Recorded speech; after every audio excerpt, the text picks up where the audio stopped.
Europe. Iconic towers and fairy tale castles evoke a storied past.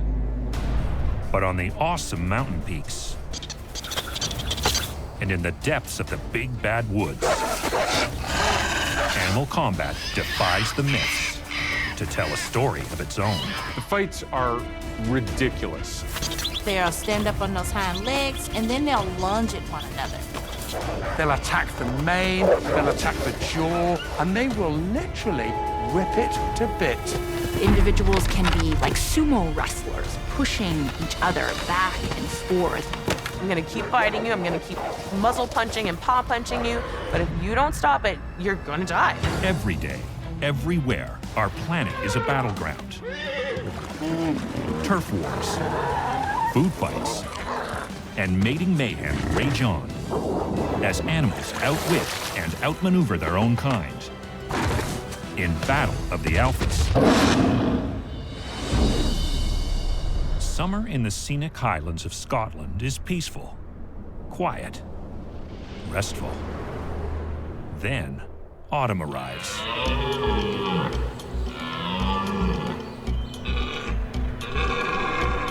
And it starts with just a little bit of calling, but it builds, and it builds. I mean, it might be charming at first, but after a few days of constant noise, it gets pretty annoying. The unrelenting racket bellows from a beast better known for his heroic good looks, the red deer stag. I mean, the way they look, you expect this triumphant bellow, this great heroic noise, but it sounds kind of like halfway between a snort and a grunt. It's like that neighbor playing a terrible song on the radio constantly and you just can't get away from it. Except it's these deer making all their noises. Why are they making such a crazy, strange noise? Well, it's all about sex. Red deer are found across Europe, but are especially numerous in Scotland. A typical male weighs around 440 pounds. Most of the year, he's single and loving it. Then, a rush of hormones reminds him what he's been missing. A female, preferably more than one. It's pretty amazing what a hormone can do to behavior. I mean, males, for most of the year, they get along fine. But as the mating season approaches, they start hating each other.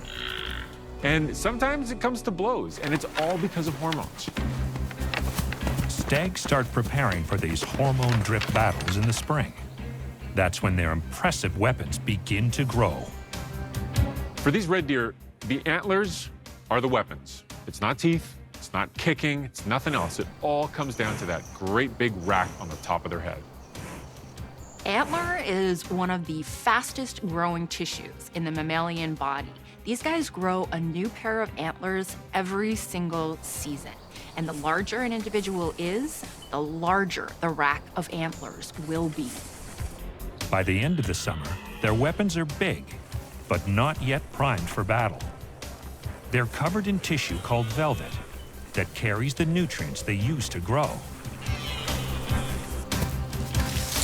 The males will spend considerable time rubbing their antlers through foliage, trying to rub the velvet off to make them perhaps just a little bit sharper. And these dangling branches? Yep, he meant to do that. It might look funny to us, and it looks funny to me, I can tell you that. But to the other deer, it might look all the more impressive. It's called adorning, and it's thought that this might be a way to communicate, hey, look how big these things are up there. Maybe other males won't be able to tell where the antler stops and the tree branches start. Next, the stag heads for the female's favorite eatery, hoping to stake his claim. But his rival is already waiting. There's no more time to prepare. He lowers his head, and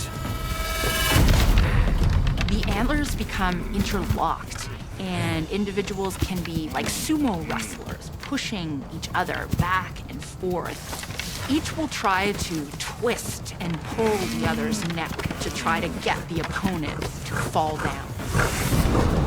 Uneven terrain offers a strategic advantage.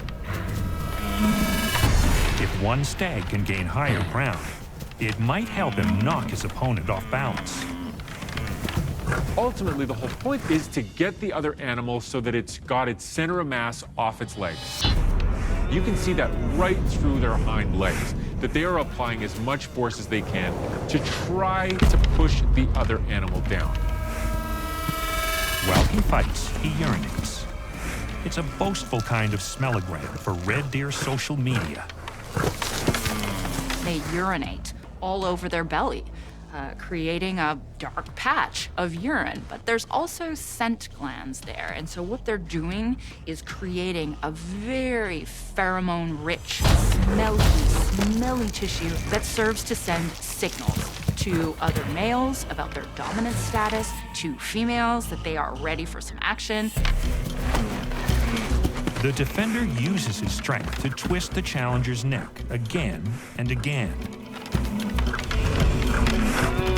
The challenger gets the message and decides to get out of dodge.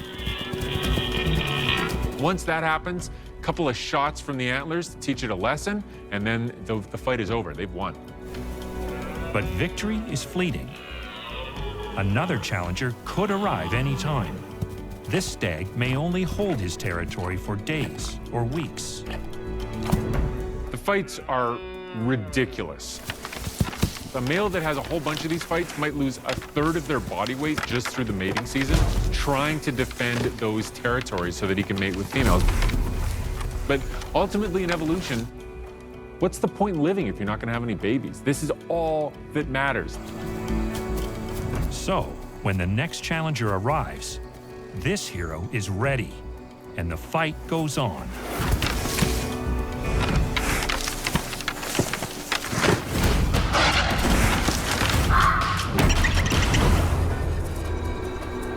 Across the English Channel, throughout mainland Europe, a legendary hunter patrols the forest. It knows its enemies are drawing near. A wolf, courtesy of fairy tales and nursery rhymes, has to be one of the most misunderstood animals on planet Earth. Some people kind of fear them, loathe them. People like me, unsurprisingly, love them. It's a charismatic, majestic, powerful animal. This apex predator is no lone wolf. It's a member of a deadly pack, commandos who succeed and fail as a team. It's an animal that is an animal collective. It works together, lives together, fights together. You're not gonna see one wolf just run off by himself, because even though they're hefty animals, they really are. However, their prey are a lot bigger than them. They need the entire pack to come with them to really take anything down. Like all gray wolves, the subspecies found in Europe live in packs. A clan that's ruled over by a pair of alphas. Each wolf pack will be a family unit. It'll be composed of one adult alpha male and an alpha female, and they'll be the only ones that get the opportunity to produce offspring. The rest of the pack, and generally we're talking between about 5 and 8 is the average pack size, are usually related. There'll be offspring from previous breeding seasons. As parents, the alpha's barks are worse than their bites. But the kids quickly learn to play their position. If they step a little bit too far, then you can bet the alpha male or another dominant wolf is gonna come in and remind them, like, hey, you're playing around, but remember who you are. Remember that I'm above you, and this, you can't overstep those boundaries. A red deer brought down by the clan is delicious proof that teamwork works. That's why wolf pups will kind of play fight and, pounce on each other, because they need to learn not only how to do those things, but how to take cues from each other and know, okay, they're gonna jump in, then I'm gonna jump in and follow them, and we're gonna take down this animal. But what if it's not prey they've detected, but another pack? The territory for the wolves is everything. It's where they eat, where they sleep, where their prey is, where their water is, where their various dens are, and they will defend it with their lives, particularly against other neighboring packs. A battle cry musters the pack. The howl is actually one of the most fascinating behaviors that wolves have. They can howl for the purpose of defending or marking territory, letting other wolves in the area know that this is where I am, this is where I live, you're not welcome here. And also, if they get some sort of sign that another wolf pack is approaching, then they can also howl to let them know, this is how big our pack is, you do not want to mess with us. When the invaders aren't impressed, things get ugly fast. If a wolf bares his teeth and snarls, with all the hair on his mane standing straight up, look out. You are giving that other wolf a chance to surrender. I'm gonna keep snipping at you, I'm gonna keep fighting you, I'm gonna keep, muzzle punching and paw punching you, but if you don't stop it, you're gonna die. And things are about to get uglier. The ones that are trespassing are most likely gonna be the ones that have to make the decision of, am I gonna keep going or I'm gonna leave? The invading wolf isn't alone for long. His packmates are hot on his heels and heading his way. The invaders may hesitate, but these defenders don't. They'll attack the mane, they'll attack the jaw, they'll go for any vital part, the underbelly, they'll tumble, they'll roll, they'll gang up on one if they can isolate one particular member of a pack, and they will literally rip it to bits if they get a chance. The territory is that important. There's no home field advantage, though. For wolf packs, bigger is better. There's a pack of 10 wolves and a pack of 9 wolves. Numbers do really matter. That pack of 10 will beat the pack of 9 on 70% of occasions, so numbers are really important, particularly of adult, aggressive male wolves.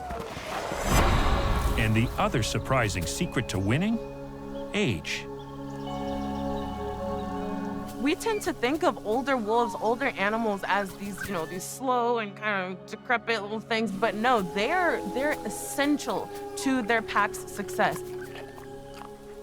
Even just one older wolf in the pack will raise their chances of success against this trespassing pack by 150%. Of course, all this fighting, this holding this territory is all about raising the next generation of pups. Because, of course, what they're doing is they're going to add to that pack. When they get bigger and they get stronger, they will make that pack even more powerful. All thanks to some new tricks from an old soldier. Not bad for a fairy tale villain.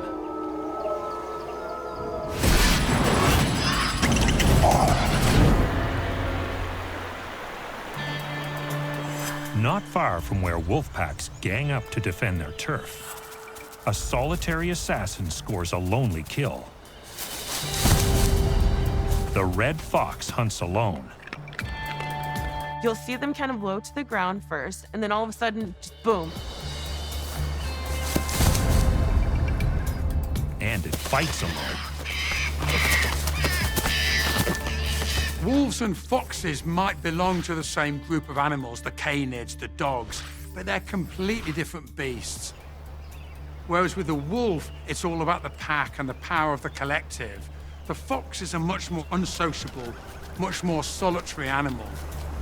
Most of the time, these solitary warriors are on their own to defend their lunch. There's no one to call for backup. With foxes, it's all about relying on yourself. You're the lone ranger. You're a single assassin. You will fight and defeat your rival and beat that rival down into the ground. Foxes do couple up with a mate, but even then, these loners love their me time. They do live in monogamous pairs throughout their life. But even still, these monogamous pairs sometimes will live in other sides of the territories. They may not prefer to spend that much time with one another. That changes when the female becomes fertile. Suddenly, the fox can't get enough of his vixen. But he'll have to fight to keep her. The females will come into estrus for a short period of time, and foxes have got an amazing sense of smell. They'll be able to smell out a female in estrus. And when two males are fighting for a female, that's when the fighting gets nasty. That's when you'll start to see fur fly. Some of the challengers are young upstarts who need a mate. But not all, because that monogamy, it's more of a guideline, really. If a successful male decides two mates are better than one, he might go sniffing around his neighbor's den. Although they are monogamous, some of the males will kind of step out and have some fun every now and then. The defender needs to drive the challenger away. But the wily fox is too smart to jump straight to a fight. First, he'll try to talk his way out of it, using body language. It's always a very interesting thing to watch a canid's tail, and especially with a canid such as the fox that has such this, this big, bushy, showy, beautiful tail. It can be used to either make the body look bigger or be an expression of, I'm in an aggressive mode right now, so my tail is going to stiffen. Or with a submissive fox, you're gonna see the fox kind of come down to the ground, gonna wrap its tail around its body, the ears are gonna go back against the head. All of this is showing I'm in defensive mode right now, but I'm also sizing up the other one and seeing what's going on here. Their teeth and lips can say a mouthful too. They'll quite often almost kind of stand next to each other, and they will gape quite a lot, showing those big teeth. And that might be enough to diffuse the situation. Then again, it might not. This bizarre boxing match is called the foxtrot, but this is no dance. In the foxtrot, you're gonna see the fox standing up on their hind legs. They're gonna have these stiff legs out front, and there might be some snarling and some screeching and some teeth bared. It's really just a display of, this is what I'm capable of. I will fight you. I'm willing to fight you, but this is your chance to see, this is who I am. This is my strength. If no one gives up, the dance may become a deadly duel. Quite often when they're right up on their hind legs, it'll be a pushing contest as well, trying to drive their opponent down, trying to get to the underbelly of their opponent, trying to take advantage and use that weight. The female watches closely. They're fighting over access to her. It can get really aggressive. They can cause huge bite injuries. If an animal is severely wounded, that means it can't hunt itself, and it could have a long, slow, lingering death. That's the immediate consequence. You die or you get severely, severely hurt. Finally, the attacker slumps down and surrenders. They're gonna start trying to pull away from that fight. They're gonna start going the other direction, and the dominant one is going to continue pursuing them because they've already started it, now you're gonna finish it. With the victor, it's a very different appearance. He's got his ears cocked up. The brush of that tail is at like a big, strong angle. He's making himself as tall as possible. He has got victory written all over his face. I'm the winner, you're the loser, look at me. It's all about getting that female in estrus who might be watching to say, you're the one I want to mate with. A final chase to drive the challenger away leaves the vixen impressed. The foxtrot is over. Let the real dancing begin.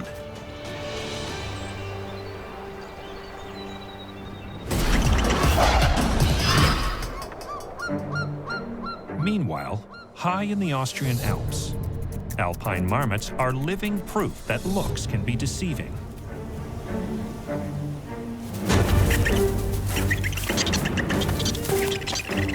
they have these, cute little fat faces and little wiggly bodies, but they are the definition of down and dirty. Like, they fight it out, they battle it out a lot.